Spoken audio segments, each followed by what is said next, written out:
it's fun. Yeah. Hi, this is Ragnar.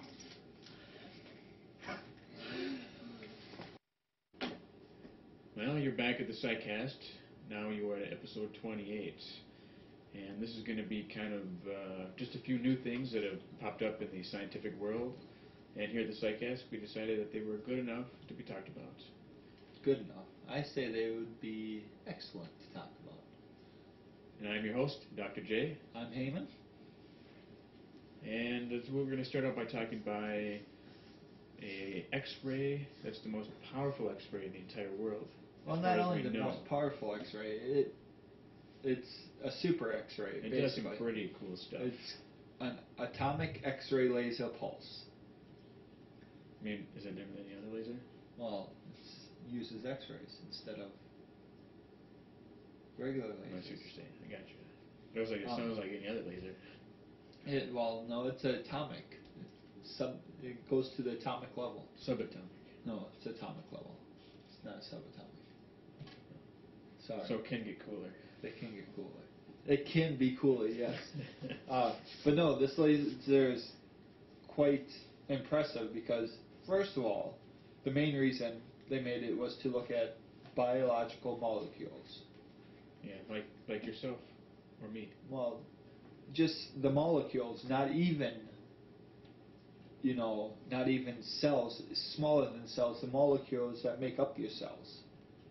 So it's like, It could be materials too. Yeah, materials, dense metals, anything like that.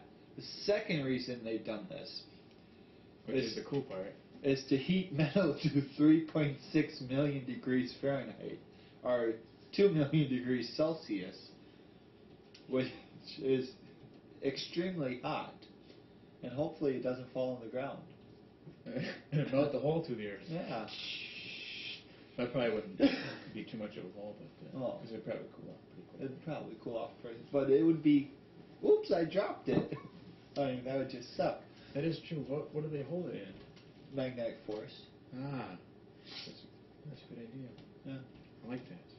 God, those scientists are always so good at their jobs. And so, anyways, you're probably wondering, what's the point of heating metal to 3.6 degrees Fahrenheit?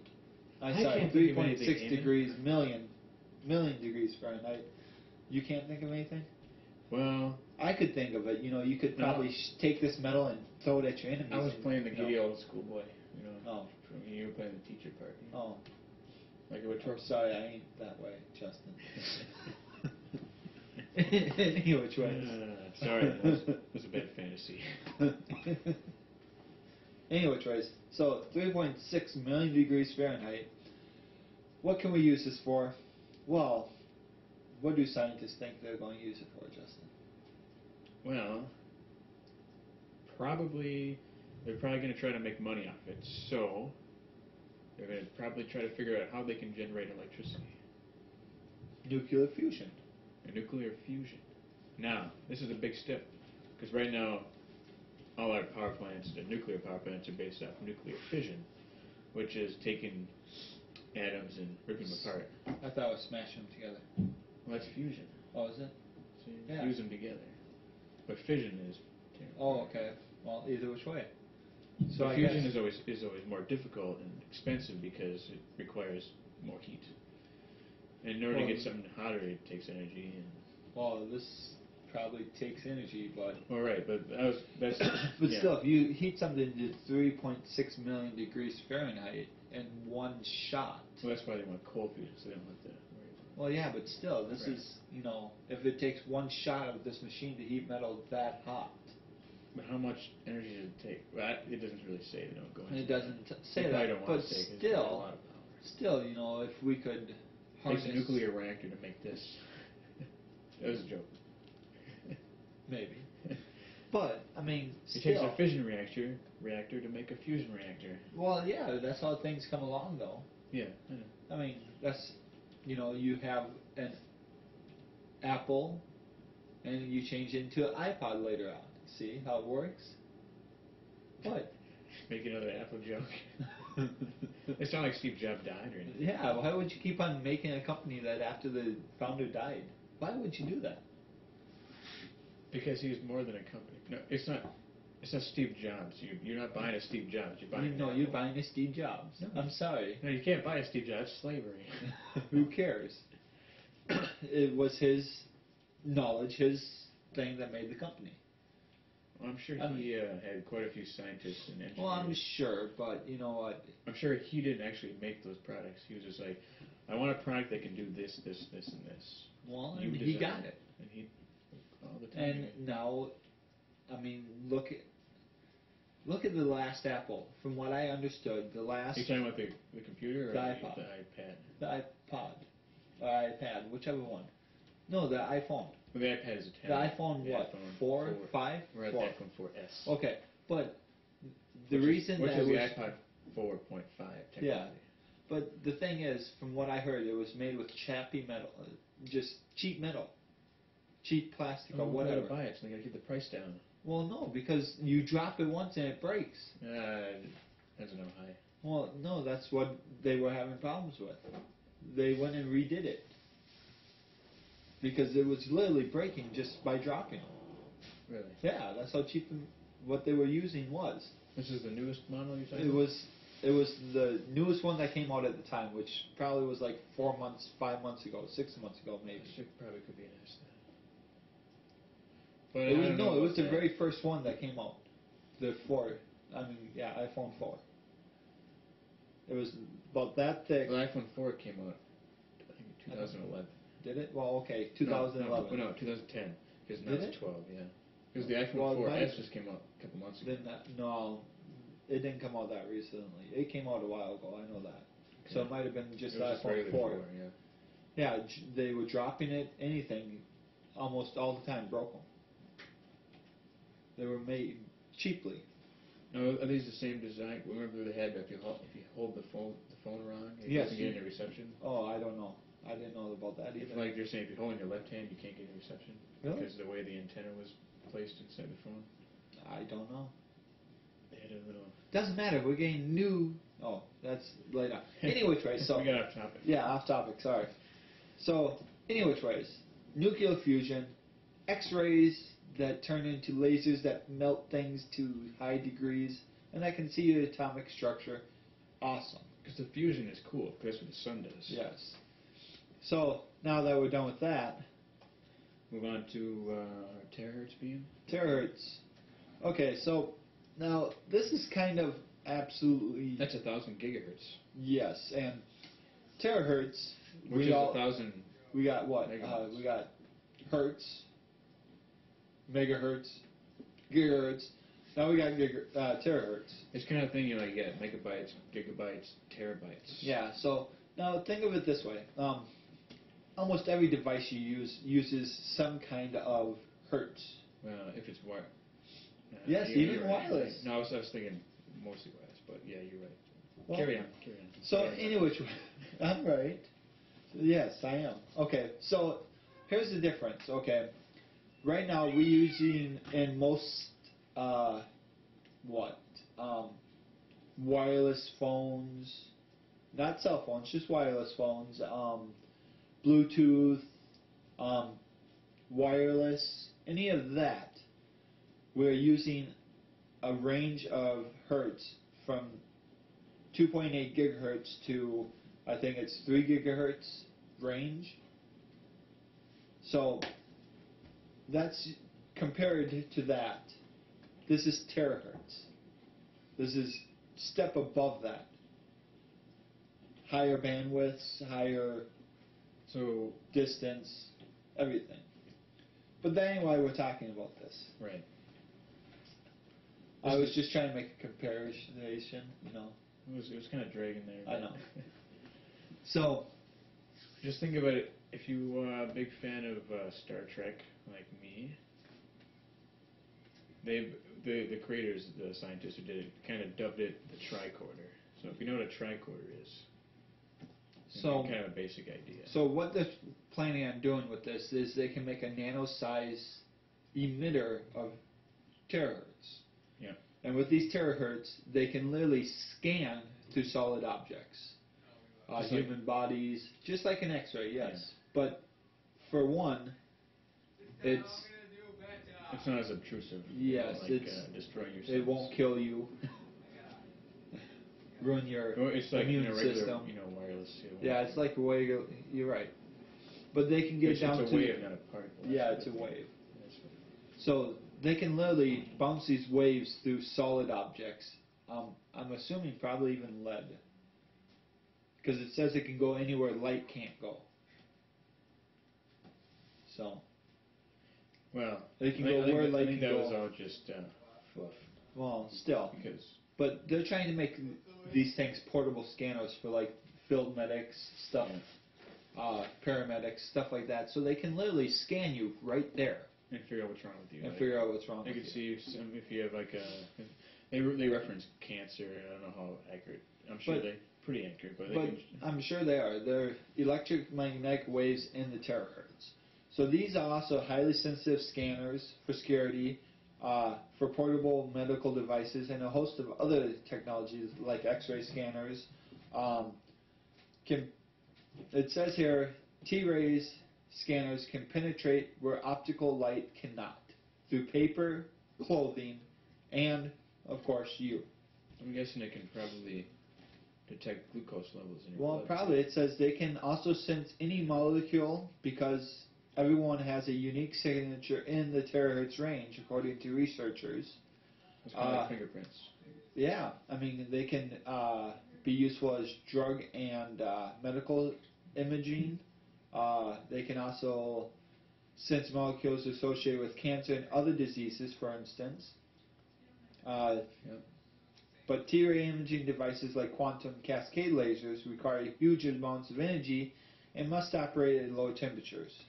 So they're experienced and therefore are not very common.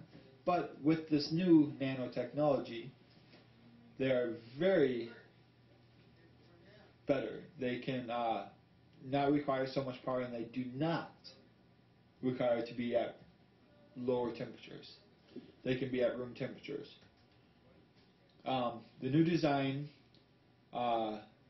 creates a T-ray beam at low temperatures. Oh, hold on. Amplifying beams of light of different wavelengths. It uses a pair of electrodes.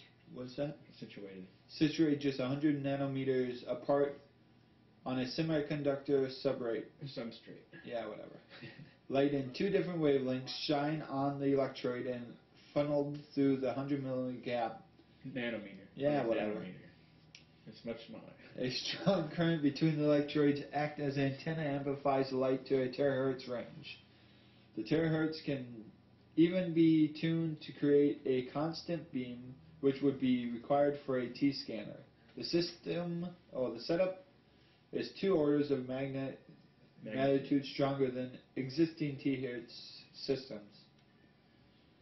So, any which ways, along with the effective at low temperatures, the best thing about this T-ray system, or beam, is its small size. It's tiny enough to be integrated into existing silicone chips.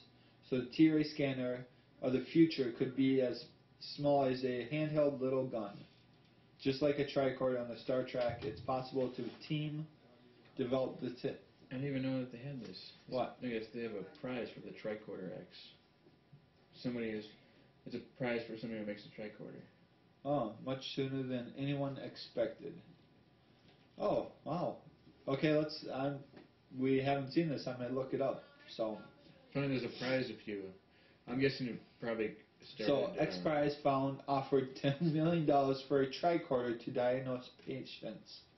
There's a picture of Spock with a tricorder. So, okay, $10 million if they produce this, which is a great... I'm sure it probably took more than $10 million for these guys to... Well, no, but I mean, $10 million in your pocket after creating it would be a good... Oh, sure. Plus all the... Plus you're probably going to get patents. And Yeah, I mean... so that would be absolutely cool for them, I'm assuming. A mobile diagnostic machine.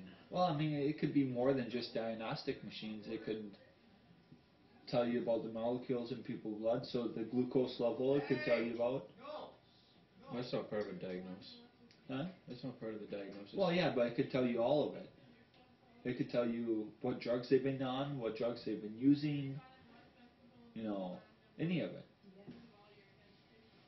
Right there. Yeah. So cops could have them in the car go, oh, you're drunk. You can probably see how drunk you are, too. Exactly. So you don't have to worry about people lying. Well, I mean, it could just be... Now, could this violate personal security, like personal liberties? Like, you can't scan me, this is my body. Well, see, and here's the thing. With cops, it would be on probably the same reason a search order can be done without a search warrant is probable cause. So if you see someone swerving, you're So I suppose breathalyzer. Safety is involved. Yeah. So, breathalyzer, this ain't a breathalyzer. We don't even have to give you a breathalyzer. Just be on their watch or something. Just scan them while they're just saying they're talking to them. Oh, you're over the limit. You're still being pretty secretive about it. Well, no, it doesn't have to be secretive. But you don't have to be secretive if you're not getting something out to hide. Well, you're right. But you don't have to be secretive. I mean, if a cop pulls someone over and he has a reason to pull him over, this could detect if they have drugs in the car. Right. This could detect if they have explosives in the car. Yeah.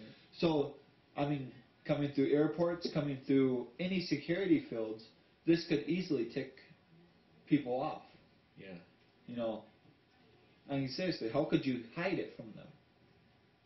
If it can pick up the subtle, you come off the airport, you have a tube of toothpaste. A lot of people are trying to figure out materials that you could hide stuff from. Exactly. Which would be, It's possible. I'm sure it's possible, but this is the thing, is this could beef up security tremendously. Because, I mean, I'm sure the stuff that's a hide, you got some antimantium in your pocket. Why do you got that? It's probably Wolverine. I'm just saying, though, Yeah. You think you could scan the ground in front for IEDs that are implanted? Probably. It could come in handy in a lot of different things. Depending on the range and how... Well, I'm sure they could make even bigger ones. I was going to say, because if you're scanning the road in front of you, you don't want to scan, the surface. Well, no, that's why you make two little things that come out probably 5 foot in front of you.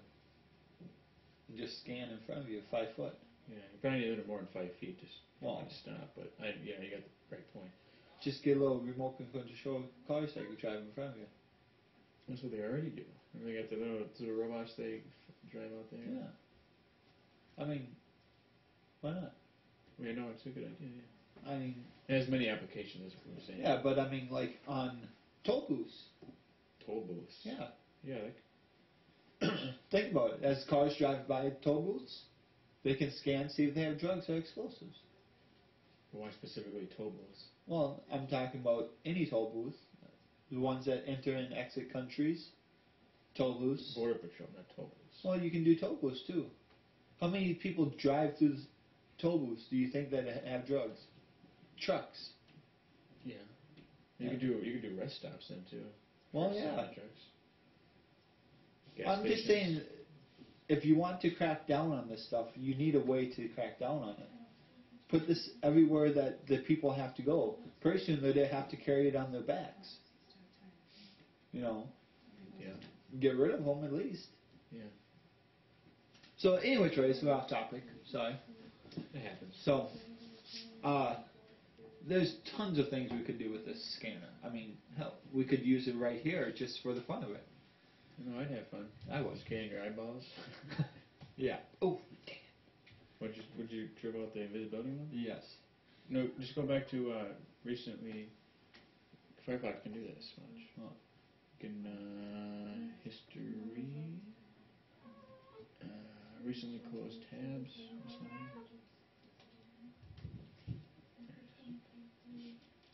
Wow, that's amazing.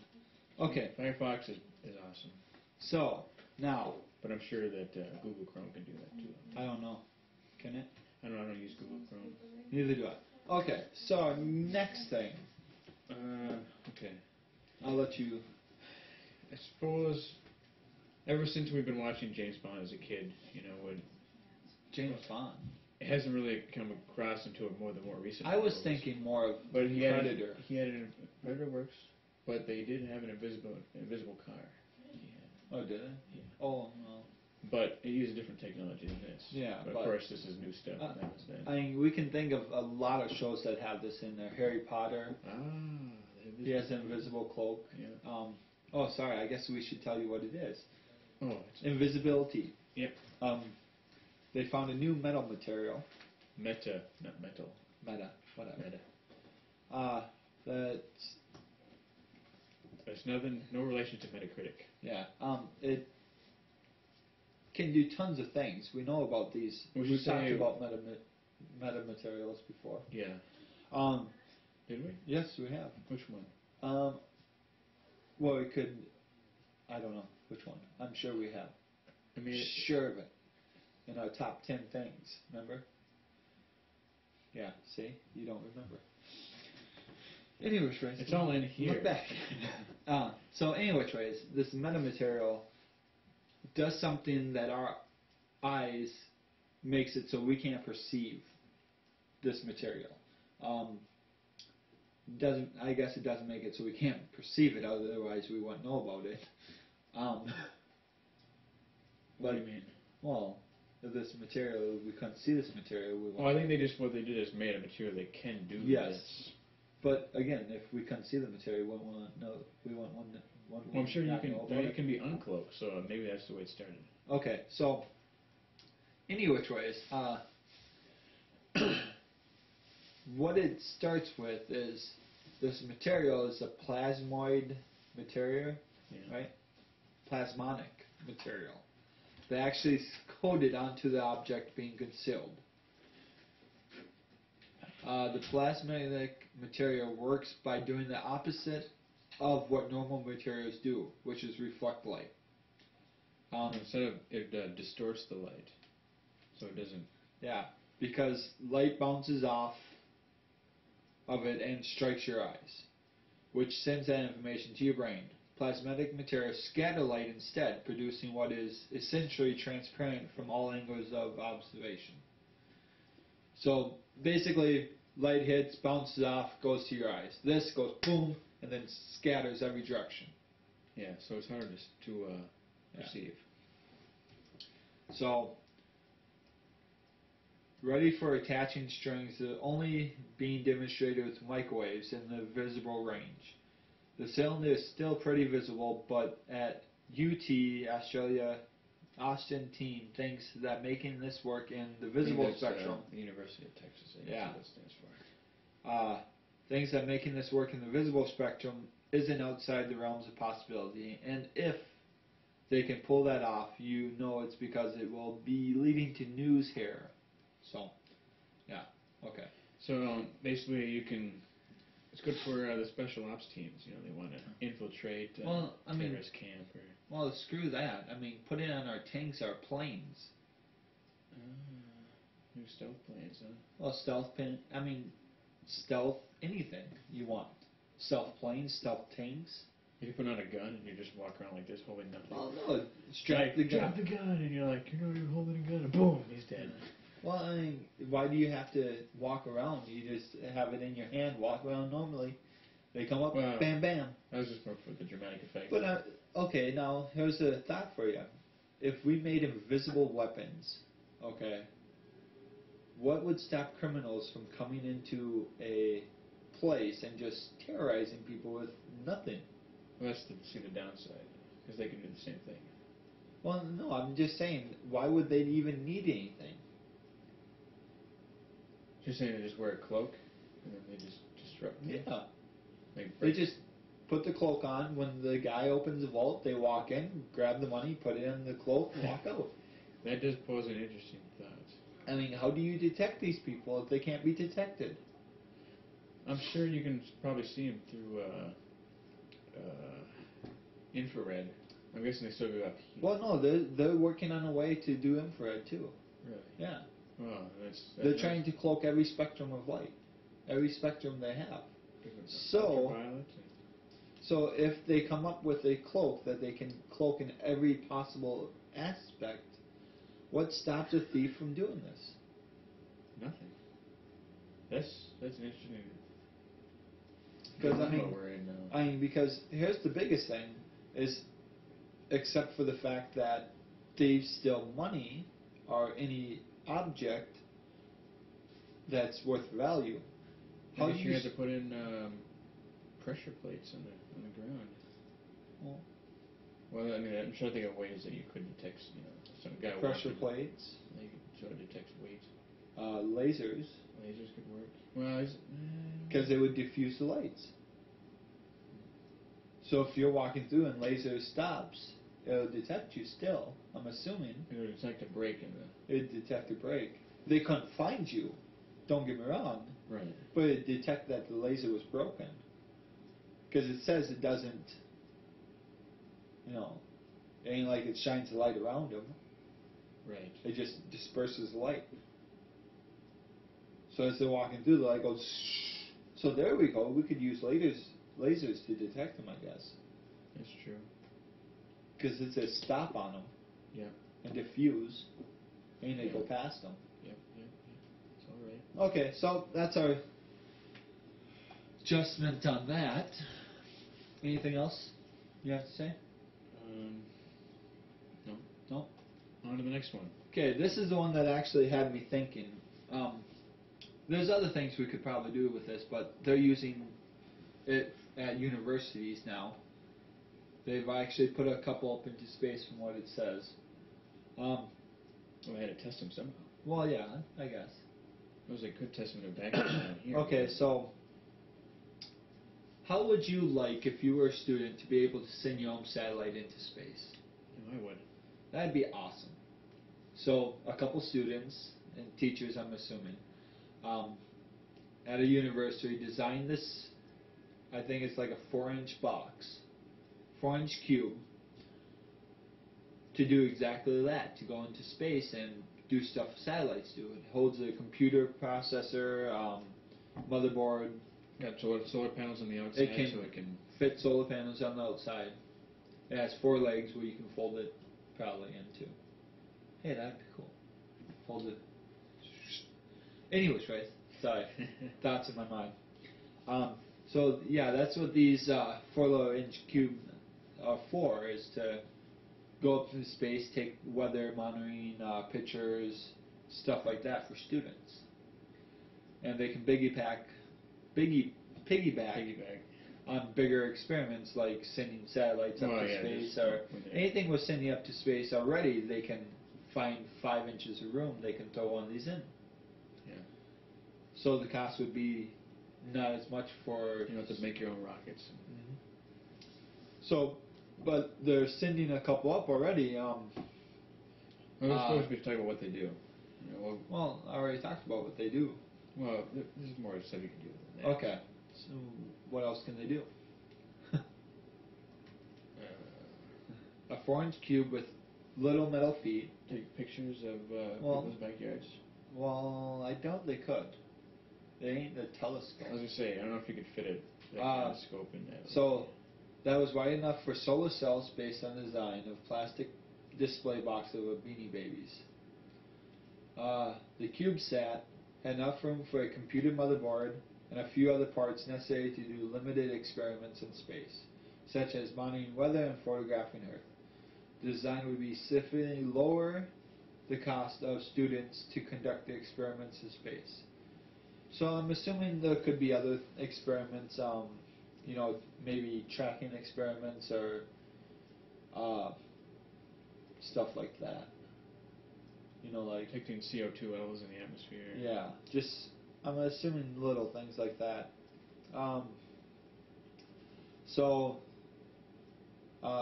The first pair set up the pair set up the first in 2003, spending $100,000 in grant money to store in a Russian launch with the SpaceX Falcon 9 rockets launched in December 2009.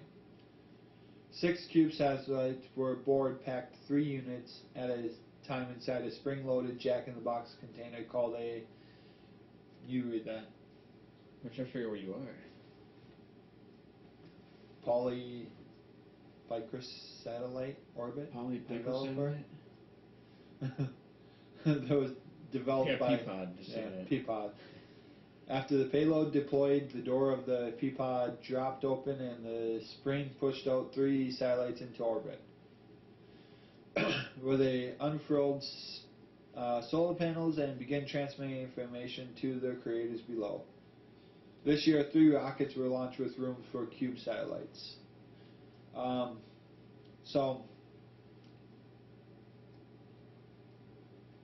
These satellites could probably do a lot of things. Oh, yeah. I mean, ranging from taking pictures, weather, CO2, what else? Probably even looking at transmitting, probably I was gonna small say, packets of maybe- data. Yeah, I was thinking maybe a relay. Yeah. Your own personal satellite, so you can. Well, I don't know if it'd be doing personal satellite. That's kind of small.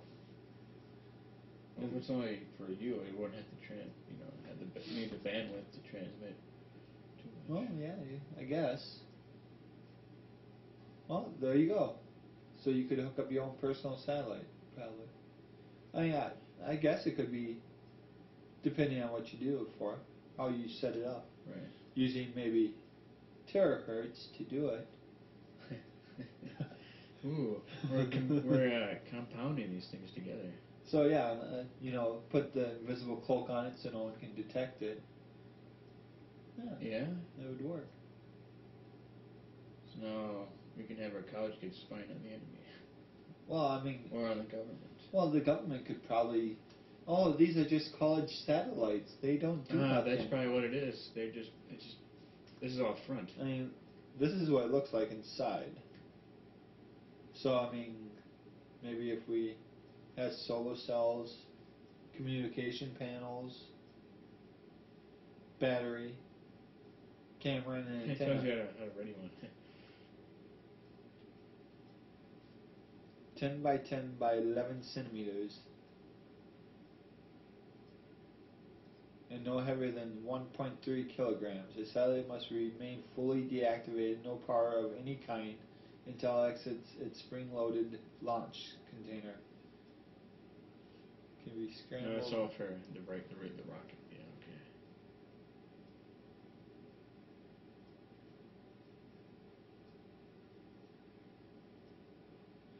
You know what? I wonder if we could actually make Sure one we of could. these, Sure we could. and have like a hydrogen fuel cell in it. Not a hydrogen, but